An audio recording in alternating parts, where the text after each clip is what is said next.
Hey guys, this is Eric with Mediavine, and this is our SEO like a CEO series. And today we're going to be talking about keyword density and how it impacts your SEO. All right, so first off, what is keyword density? Keyword density is basically the frequency at which you mention a keyword or a key phrase in your post. We're going to have to do a little math here, but don't worry, it's not too bad. And there's really two formulas you have to think about. And really, you're only going to have to pick one of them. But these are kind of the two that I'll see the SEO community use, and there kind of seems to be a division on which ones they end up going with. So you're really gonna be able to pick either one you want. Don't stress about it. But Formula One is that basically you split up your keywords. So if your key phrase includes multiple words, and chances are it's going to, if you listen to my advice during long tail keywords, I'm gonna recommend that you typically use multi-word key phrases. And that's because they're better at showing user intent and a whole bunch of reasons you can go back to that video and learn about. But if you have multiple words, and let's say you wrote a 500-word blog post, you're going to split up the words when you're trying to calculate your density. So if you use, let's say your phrase has 3 words and it's a 500-word blog post, you're going to divide 3 by 500. And that's going to be a 0.006 keyword density in that case. But chances are you're going to mention it multiple times. And so you're going to add them all together. So if you do it 9 times, let's say, you would multiply 9 times the number of words, or now you'd have 27. Now 27 divided by 500 is going to be 5%.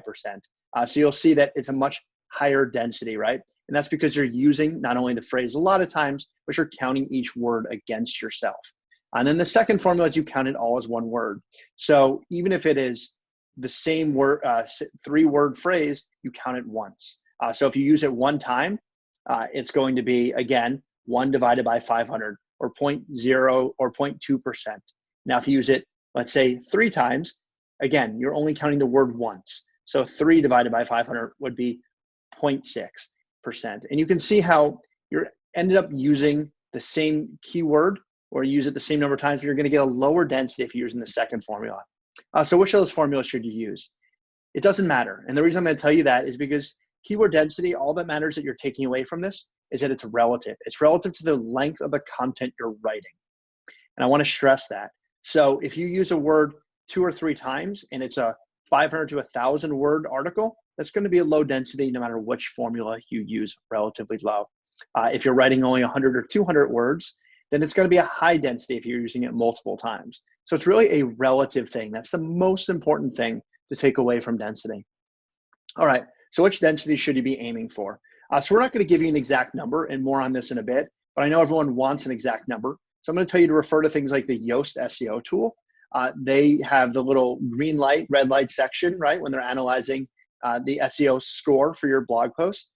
And as long as you're setting a focus keyword, and you're going to see it go anywhere from 0.5% to 3% is going to get you the green light in Yoast. I actually think that's a pretty good range to stick with. It's important to not stress about keyword density, and we'll talk about this in a little bit, but really you want to stay within that range because you don't want to use it too much. You're going to run into the danger of keyword stuffing. More on that in a bit, but as long as you're mentioning it a couple times, you're probably pretty good to go. And if you go back to our keyword prominence video and blog post from last week, what you're going to see is as long as you're using it in the page title, the meta description, and then the first paragraph, just use it once or twice more in the rest of your blog post, and you don't have to worry about anything when it comes to density. Because chances are, as long as you're following that prominence and using it a few times in your blog post, you've indicated to Google that this is what my blog post is about. Don't believe me? Well, let's go straight to the source. Let's talk to Google about what they think about keyword density. So this is a great video by Matt Cutts. He used to be on the web spam team at Google. If you watch his video, you'll see that basically what he says is, don't worry about keyword density. There is no ideal keyword density to Google. If you use it more than a couple times in your blog post, you start to get diminishing returns. What he means is using it 3 or 4 times won't have the same impact as the first 2 times you use it. As long as you use it a couple times and you use it in your page title and you use it in your meta description as we recommended during prominence, Google now knows your blog post is definitely about this keyword. Using it more times doesn't help you. And in fact, using it too many more times can lead to keyword stuffing. So what is keyword stuffing? That is when people use a keyword or a key phrase unnaturally. They're using it too many times.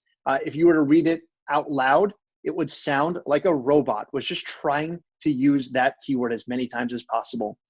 Keyword stuffing is very obvious. If you're keyword stuffing, you'll keep mentioning the word repeatedly, and it just sounds awkward, whether it's written or whether it's spoken out loud. Just read it to yourself. Does this sound robotic, or does this sound like a person wrote it?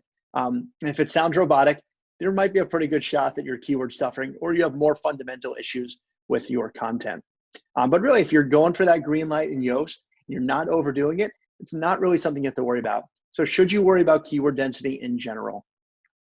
No, I wouldn't say so. But I think the most important thing is, again, going back to using the words naturally. I think a great thing we all learned when we're first writing, probably in like high school, is to use synonyms, right? You don't want to use the same word repeatedly. So for example, instead of calling it keyword density, we could call it keyword frequency. And that will allow you to use the term again without weighing towards your density or worrying about things like stuffing. So if you can come up with a bunch of synonyms, it's going to read a lot better. There's a reason we were all taught that back when we were first writing. So synonyms are good. And if anything, they're only going to help with your SEO. The reason why is because you might get a chance for ranking on another term. Now suddenly maybe keyword frequency is a term that we're going to rank on in this blog post and this video. It's not really a big SEO term, but it doesn't matter. There's probably some users out there that think of the term in that way. And it's only going to help, right? It sounds more natural. But I think if anything, just thinking of density as don't want to go too much is probably the better way to look at density than am I using it enough? Again, focus on prominence. Prominence will make sure you use it enough times, then just 1 or 2 times throughout your blog post. That will be enough. If you use it more than that, that's okay. As long as it's natural and you're not overdoing it. So that's where those kind of green lights from Yoast come in handy. And we don't typically love using red green lights when it comes to SEO because it's not all a simple formula. But in this particular case, when it comes to stuffing, being above that 3%, it doesn't necessarily mean you're stuffing, but it means you might be in that danger territory. It's time to step back, read your post, see if you used it too much. So again, that's not exact science. It's not perfect, but it's a pretty good guide you can use. So that's our take on keyword density. And as always, don't stress. SEO is not necessarily an exact science, and it can be fun. All right, so thank you guys for listening. Please subscribe to our YouTube channel, and I will see you guys next week.